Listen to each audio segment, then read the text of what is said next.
Euh, Bonjour. Bah merci d'avoir accepté. Oui, excusez-moi. Et vous auriez dû me préciser que c'était à moi d'appeler, parce que j'attendais comme un imbécile, donc D'accord, bah je n'avais pas percuté. Je excusez-moi, m'excuse. excusez-moi, mais c'est vrai on s'est pas trop bien compris, mais je suis quand même ravi que vous ayez accepté Pas l'invitation de de. soucis, c'est normal. Bah c'est gentil, hein, parce que nous on est vraiment des supporters Mais écoutez, parisiens. par contre, je vous mets, j'ai un rendez-vous après avec Patrick Vira, donc je sais pas entre vous et lui, D'accord, oui, oui, oui. on va vite, nous on le fait vite, et voilà, je suis à 18 heures, quelle heure est-il? Euh, 20h25, il n'y a aucun souci, je vous apporte tout ce que vous voulez, quoi. d'accord. Donc Bah, je vais vous voilà, laisser. Je vous remercie, hein, je vais vous laisser avec mes deux animateurs. Donc il y a Nicolas pas de Hénon souci. du site du pariteam.fr et Ouais. Florian Lavigne du site tribunepsg.fr. Donc Non, il n'y a aucun souci à partir du moment où le dialogue est ouais, ouais, transparent, donc il il sera n'y aura très, aucun souci voilà, il sera très pour court. faire la vie. Franchement. Merci beaucoup en tout cas d'avoir Je vous accepté. en prie, c'est rien du tout. C'est rien du tout. Florian, c'est à toi. Oui, bonsoir. Bonsoir. Comment allez-vous? Bah, écoutez, c'est bien, c'est bien. Aujourd'hui, il a fait beaucoup de travail avec l'Ukraine-France, là, c'est bien de partir en Ukraine, donc une petite pause au PSG, mais tout va bien. D'accord, d'accord. Dites-moi, je voudrais commencer par un espèce de fait divers Oui, que j'ai appris là aujourd'hui. L'histoire avec Zlatan et le jeune enfant. oui. Allô? Oui, je vous entends, je vous entends. Je vous entends. Allô? Oui, je vous... Allô, allô? Je vous entends. Allez-y, je vous entends. Allô? Oui.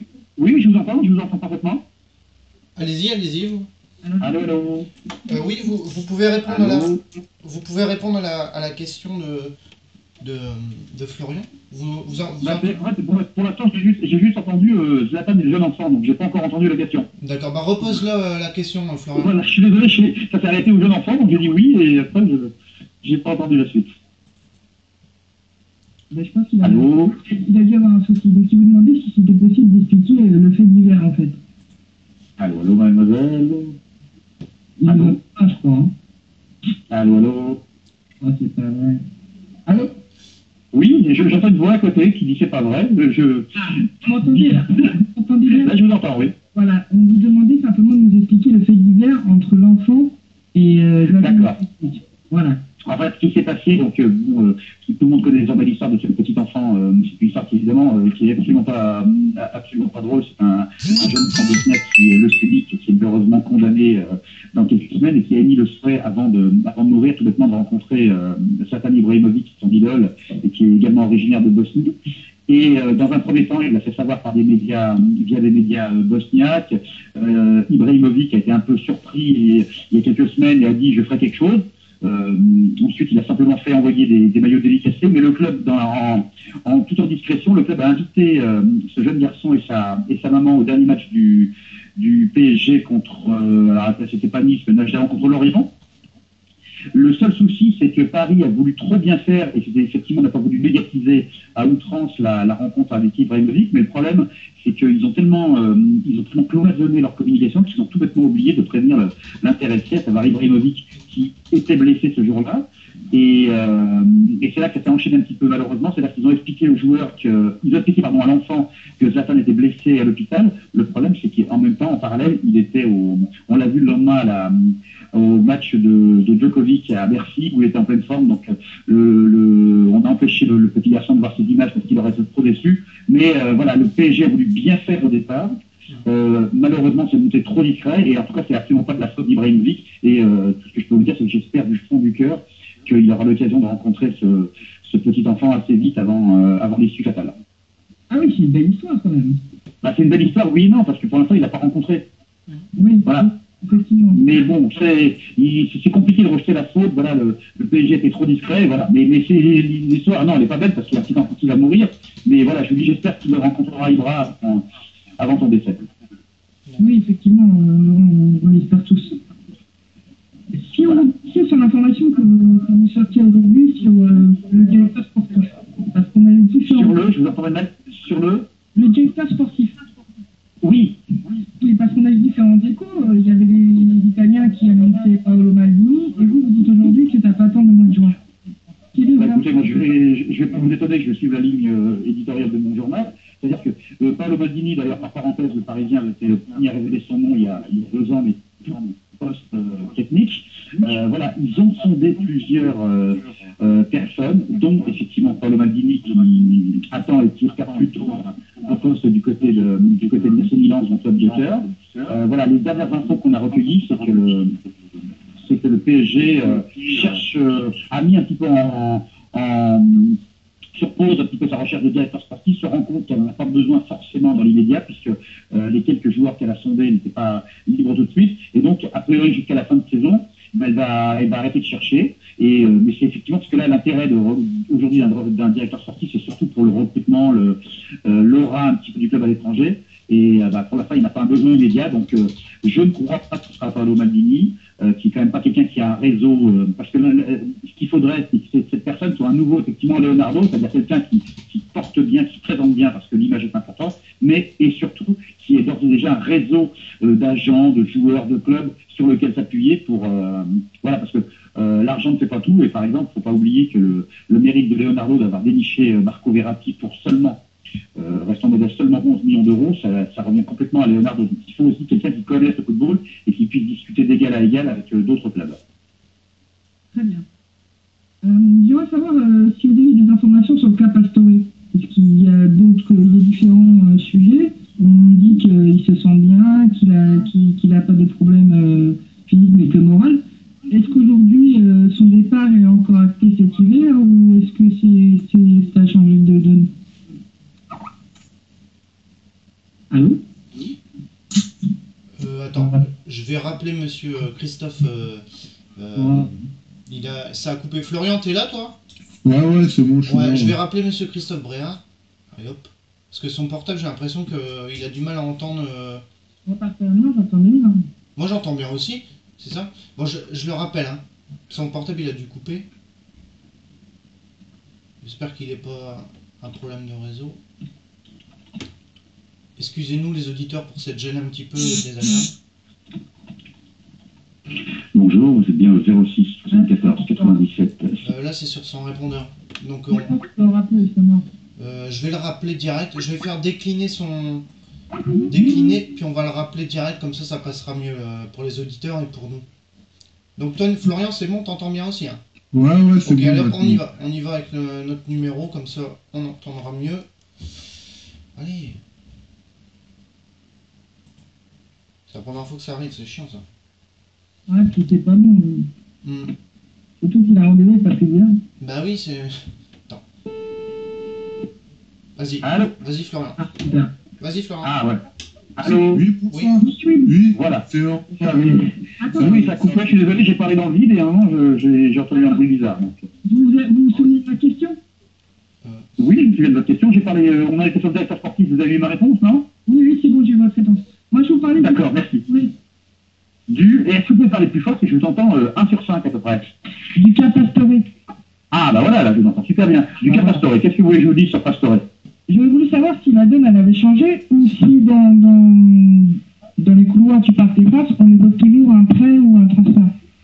Et moi, je ne suis pas certain que Laurent Blanc veuille comme ça se prêter ou transférer Javier Pastore, puisque déjà, premièrement, ce serait l'aveu d'un échec, parce que c'est Pastore, mine de rien, c'est le premier gros transfert du PSG. Ils ont voulu marquer les esprits, 42 millions d'euros. Donc déjà, ce serait un petit peu l'aveu d'un échec. Deuxièmement, je crois sincèrement que Laurent Blanc cherche toujours la bonne formule avec ce joueur. L'idée, c'est peut-être de le mettre derrière les défenseurs, derrière ses attaquants, pardon. Il n'y a pas de rejet de Javier Pastore au sein de l'équipe, c'est important. C'est un joueur qui effectivement qui a eu quelques problèmes, mais je suis absolument persuadé qu'il était dépressif, comme ça a pu être écrit par ailleurs. Il a eu clairement un problème physique. Il est pourtant déchargé de toute responsabilité un petit peu médiatique, puisque maintenant avec Ibra, Cavani, là, de ce côté-là, il y a Thiago Silva, il est tranquille. Moi, je ne crois pas que Javier Pastore sera prêté, sauf s'il en émet le souhait d'ici janvier. Mais non, je pense qu'il aura du temps de jeu. C'est pas anodin si Laurent Blanc l'a titularisé contre Nice samedi dernier. D'accord. Et quel est votre avis sur l'idée qu'elle l'avait dit? Alors ça, je vais être un peu plus dur. Je vais pas dire que c'est une déception. pour moi, c'est presque le flop de ce début de saison. C'est-à-dire que, ok, il court énormément. Il n'arrête pas, il court n'importe comment. Il offre peu de solutions, je le trouve pas décisif. Je le trouve pas, c'est presque un petit peu, il y a un petit côté maillon faible. Et le problème, c'est que l'année dernière, il était plutôt intéressant parce qu'il y a un match à Valence, il a été tout simplement monstrueux. Et là, il stagne. On a l'impression que les appels sont pas faits dans le bon tempo, qu'ils ne comprend pas forcément avec les autres. Pourtant, je croyais beaucoup en la complicité Cavani-Lavezzi, mais avec Ibra au milieu, c'était plus compliqué. Franchement, je suis déçu parce que il stagne, il ne progresse pas. Est-ce que c'est physique? Si c'est physique, c'est un peu inquiétant parce que ça veut dire qu'il y a peut-être des problèmes qui se préparent peut-être pas assez bien. Mais non, clairement, je le trouve, il n'apporte pas, il n'est pas décisif et à son niveau, c'est pas normal. D'ailleurs, Laurent Blanc partage un petit peu ce constat parce que entre lui et Lucas, il cherche, il en met un sur le banc, il en remet un autre, mais il peut nettement mieux faire. Effectivement. Et vous ne pensiez pas que les difficultés de Lucas et de Lavezzi, ça peut aider, ça peut donner, qu'on a une possibilité à Jérémy Ménez de sortir un peu du... Alors là, on arrive encore, vous mettez le doigt sur un nouveau problème. Jérémy Ménez, quelle déception.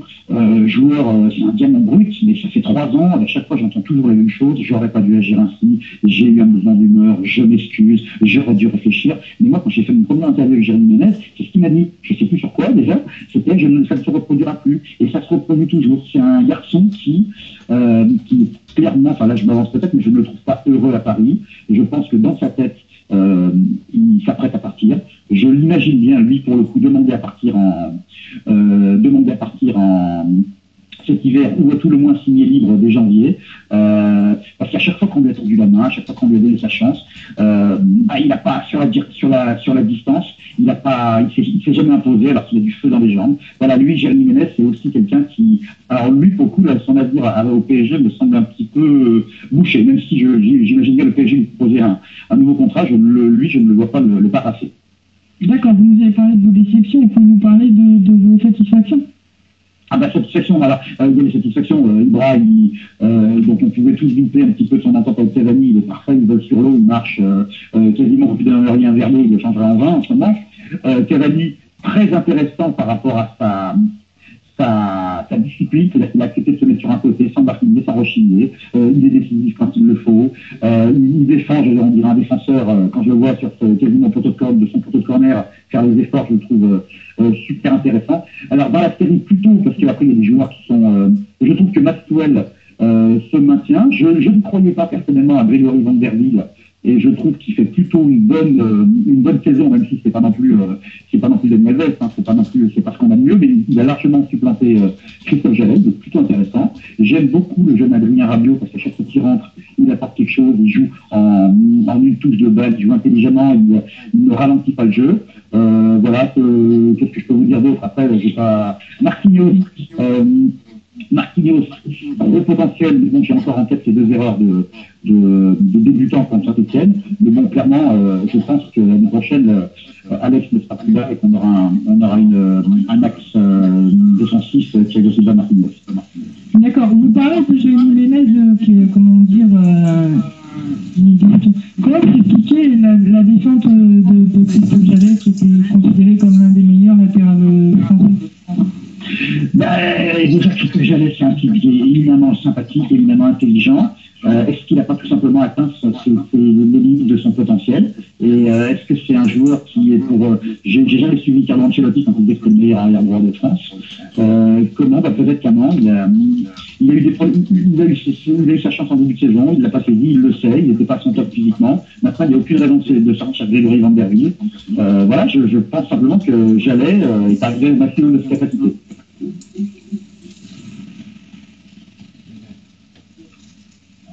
Allô?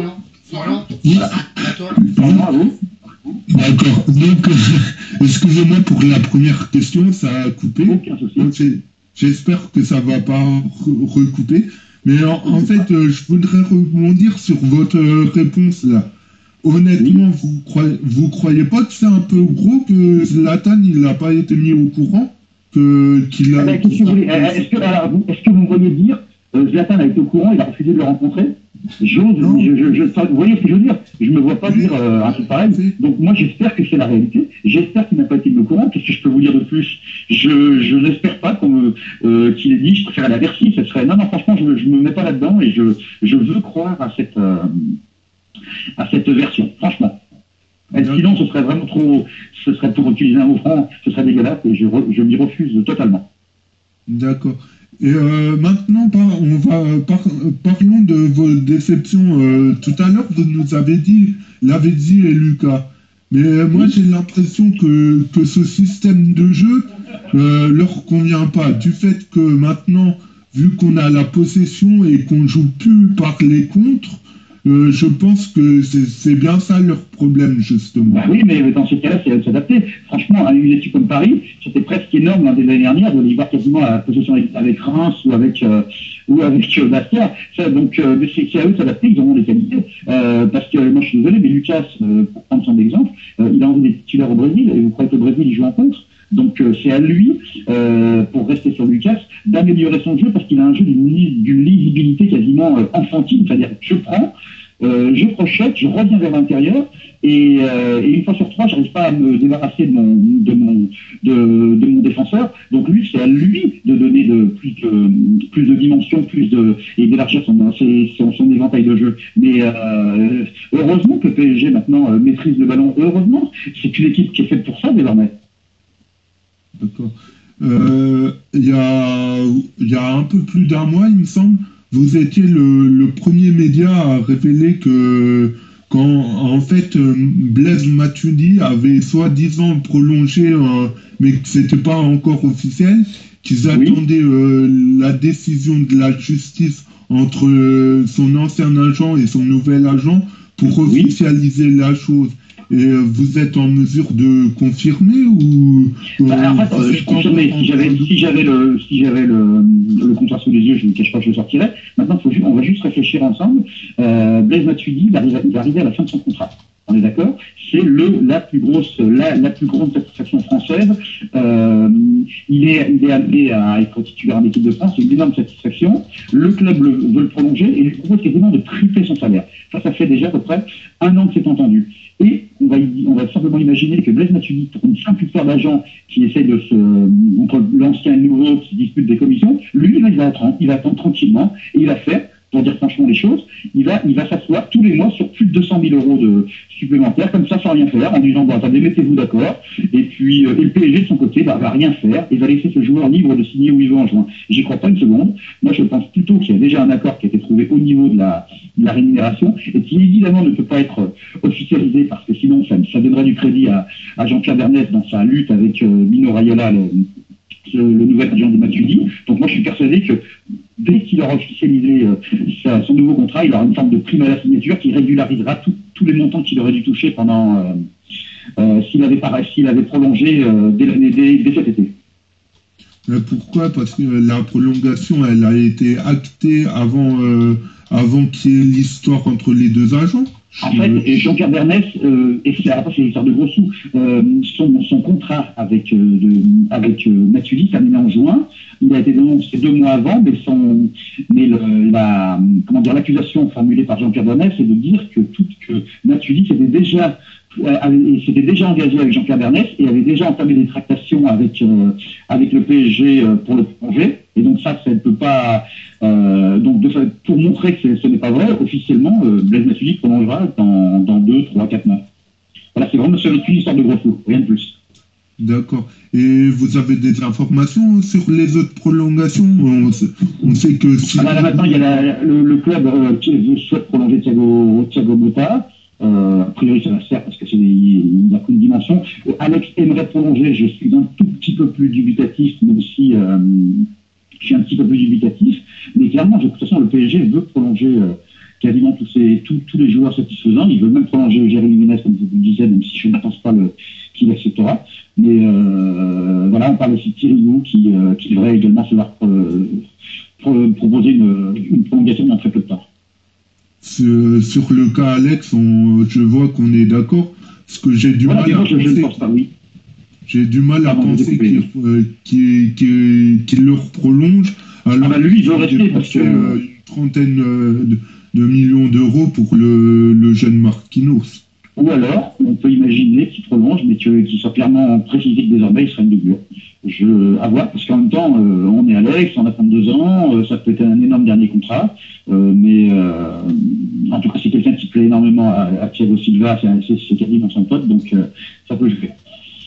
Florian, est-ce que ça vous embête si je rapproche, parce que là, j'ai un rendez-vous qui arrive et qui est assez important. Non, allez-y, de toute façon, j'allais vous dire. N'hésitez pas. Et vous n'hésitez pas à me rappeler, on refera ça, d'accord?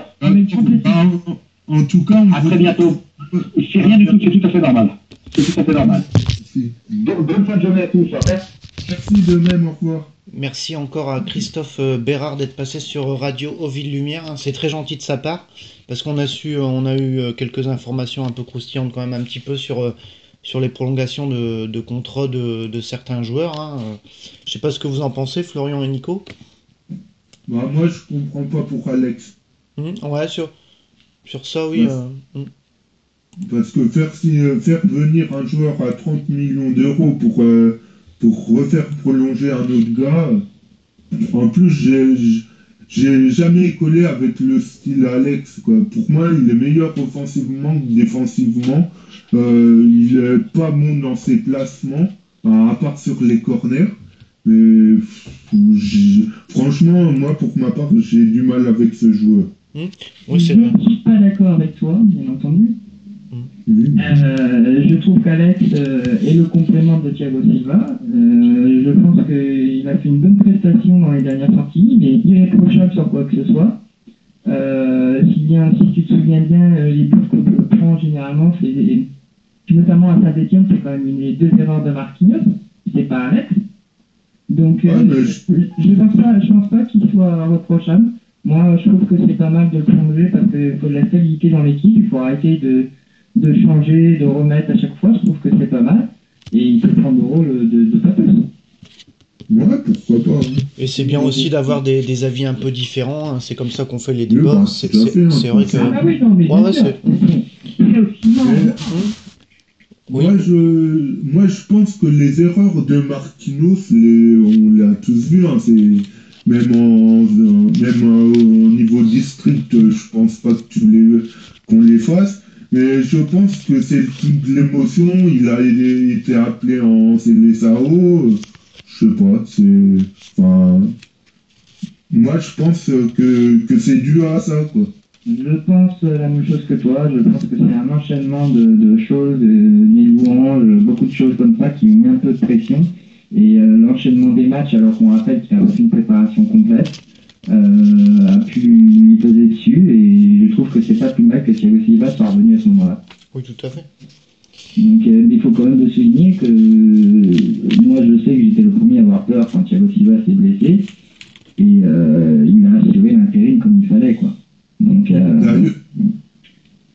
D'ailleurs, c'est marrant. D'ailleurs, c'est marrant parce que quand Thiago Silva s'est blessé à Monaco, on a pris un but. Et quand il est revenu contre Anderlecht, on a repris un but dans la foulée. Ouais, mais c'est pas la même chose, là. Non, c'est pas la même chose. Je pense pas qu'on a été tellement tétanisé par le fait qu'il rentre sur le terrain. Oui, bon, non. Et t'as vu le match contre de l'Uruguay, là? Je sais pas si vous en avez parlé. Il y a 2 buts de Cavani et un but de Rodriguez. Non, il n'y a pas de but de Cavani. Il a marqué qu'un but et il a donné une passe décisive. Ah, mon application m'a menti. Ah oui, il y a Rodriguez qui a marqué, mais il n'est pas... il n'est plus chez nous. Ouais, c'est ce que je dis. Il a gagné 5-0. Bah lui, c'est bon, il va au Brésil, il n'y a plus de problème là-dessus. On va récapituler un petit peu les émissions pour jeudi. Donc jeudi, on a Daniel Dutuel, donc à partir de 18h. Il restera aussi peut-être une bonne demi-heure. Après, donc on a Hamza Izir qui devait passer il y a quelques jours et qui passera vendredi. Ensuite, pour la semaine prochaine, on a Valérie Pérez, Olivier Talaron, Baptiste Després, Marion Ayadalo, Charlet de RTL. Donc voilà. Et peut-être, je dis bien, c'est vraiment c'est en cours, peut-être Charles Bietri. Ce serait vraiment très très énorme, quoi.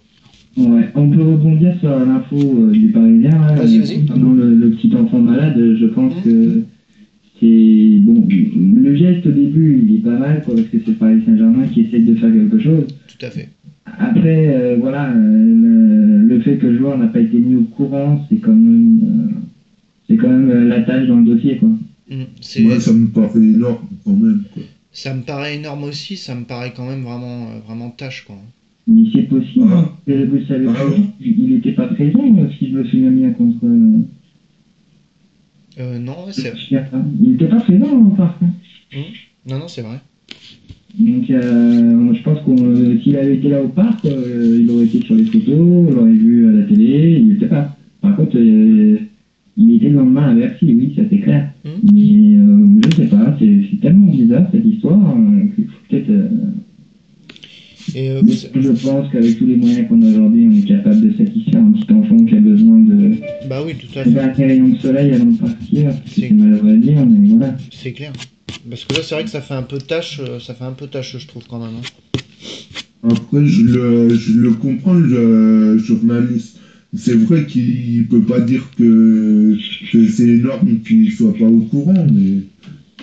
Et voilà, vous avez quelques infos, non? Tu as quelques infos de la journée, Nico, sur Paris Team à dire un petit peu en direct sur Ville Lumière, non? Ah, bah il y a pas mal d'infos. Ouais, si tu veux, tu peux en dire un petit peu, comme ça. On va déjà dire qu'il y a 2 joueurs qui sont nominés au trophée UNFP contre le gardien de Lille. Donc c'est Cavani et Ibrahimovic. Donc je pense qu'Ibrahimovic va partir largement vainqueur. Qu'est-ce qu'il y a d'autre? On vient de le dire, Cavani qui vient de gagner 5-0 contre la Jordanie. Donc lui, pratiquement, il peut faire son sac pour le Brésil. Et il a joué où? En pointe ou sur un côté? Je ne sais pas, j'ai pas vu le match personnellement, mais étant donné que Suarez était titulaire, je pense qu'il était sur le côté. Mais bon, je ne sais pas, j'ai pas vu le match, il n'était pas diffusé. D'accord.